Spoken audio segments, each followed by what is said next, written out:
Hello. Welcome back. जल्दी जल्दी आ जाओ। अभी हम डिस्कस करेंगे उन बच्चों को क्या करना चाहिए जो बिल्कुल लॉस्ट फील कर रहे हैं। भैया 4 महीने बचे हैं, हमने कहीं ज़्यादा कुछ स्टार्ट नहीं किया है, और स्टार्ट किया भी है तो बैकलॉग इतना आ गया, हम बिल्कुल फ्रेश स्टार्ट करना चाह रहे हैं। 4 महीने में हमें क्या करना चाहिए? 4 months left for NEET. I tell you exactly what I think you should be doing. सबसे पहले अपने वीक एरिया ढूंढो। ठीक है, पता करो तुम्हें क्या चीज़ आती है क्या नहीं आती है। एक फुल सिलेबस मॉक टेस्ट उठाओ। तुम्हें नहीं पता कहाँ से लगाना है तो यार नीचे हमारा लिंक डाल रखा है ऐप वगैरह का, वहाँ फ्री मटेरियल्स हमने डाले। एक फुल सिलेबस टेस्ट लगाओ। फुल सिलेबस टेस्ट का पूरा एनालिसिस करो। एनालिसिस कैसे करना है? जो क्वेश्चन गलत हो गए, जो क्वेश्चन तुमने तुक्के से सही किए, जो क्वेश्चन तुमने एलिमिनेशन से ठीक किए, जो क्वेश्चन तुमने छोड़ दिए, वो सारे क्वेश्चन लिखो। क्वेश्चन के आगे लिखो कौन से चैप्टर का वो क्वेश्चन है, कौन से टॉपिक का वो क्वेश्चन है, उस क्वेश्चन में कौन सा फॉर्मूला कॉन्सेप्ट यूज़ होता है, और आगे लिखो तुमने एग्जैक्टली गलती क्या करी। सिली मिस्टेक थी, प्लस का माइनस कर दिया, 2 की जगह 3 लिख दिया। कॉन्सेप्चुअल मिस्टेक थी, तुम्हें कॉन्सेप्ट ही याद नहीं हुआ। हो सकता है तुम्हारी ग्रेव मिस्टेक हो, तुम्हें फॉर्मूला नहीं आता था। जो भी मिस्टेक थी वहाँ जाके लिखो।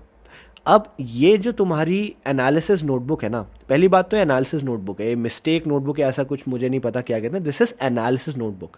This is different from everything. इस नोटबुक को तुम अगले 4 महीने अपने दिल से लगा के रखोगे।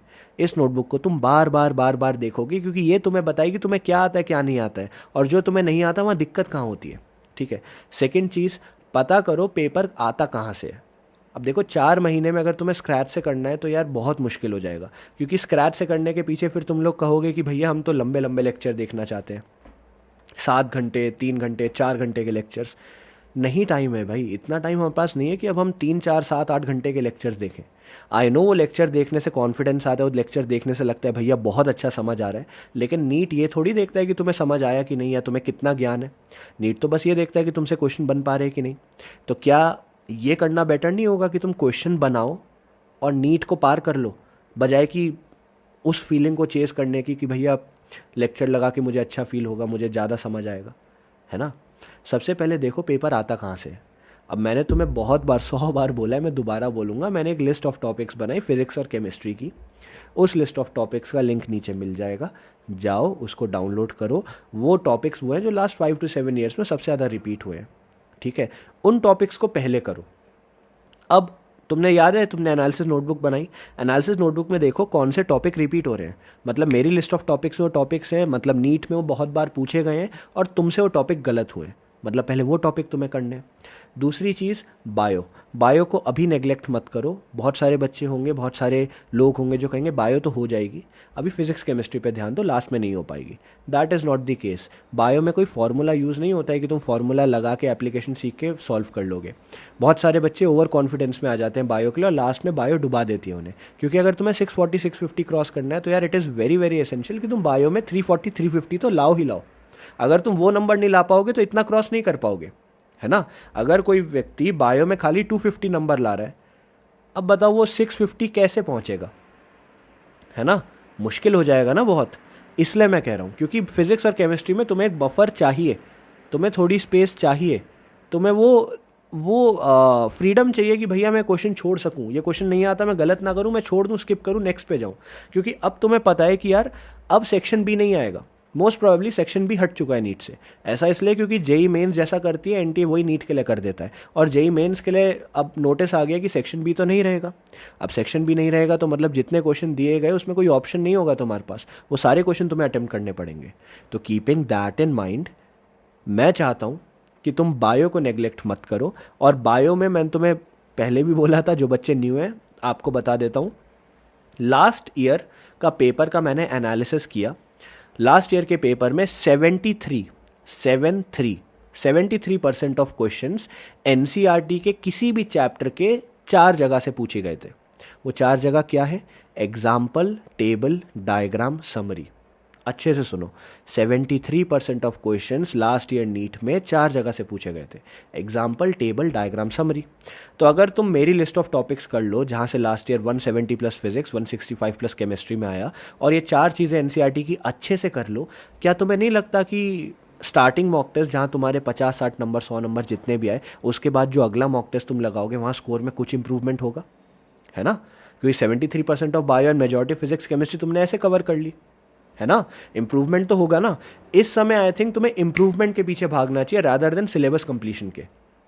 अगर तुम सिलेबस कंप्लीशन के पीछे भागोगे, हो सकता है तुम सिलेबस कंप्लीट भी कर लो ऑन टाइम, लेकिन क्या वो इंश्योर करेगा कि तुम्हारा स्कोर आ रहा है?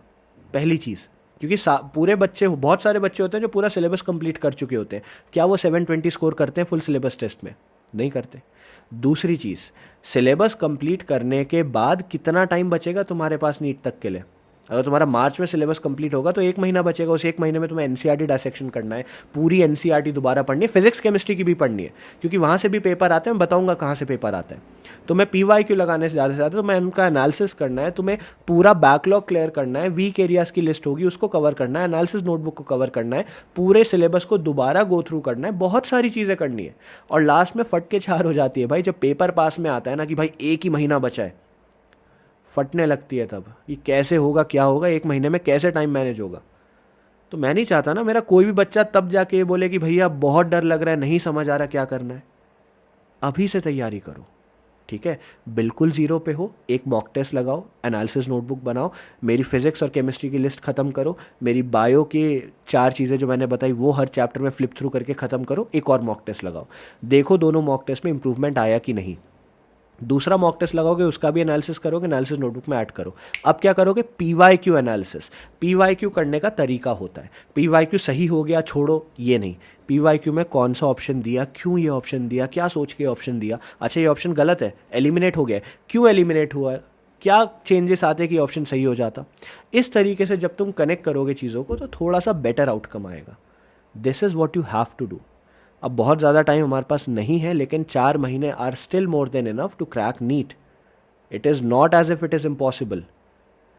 2023 में व्हेन आई गेव नीट, ठीक है, I had crack NEET in 2 months, क्योंकि मुझे इससे पहले साइकोलॉजी मेजर का कोर्स करके मैं आया था। मेरी पहली डिग्री नहीं है ये, इससे पहले I had done a degree of psychology major Philippines से, इंडिया से बाहर से।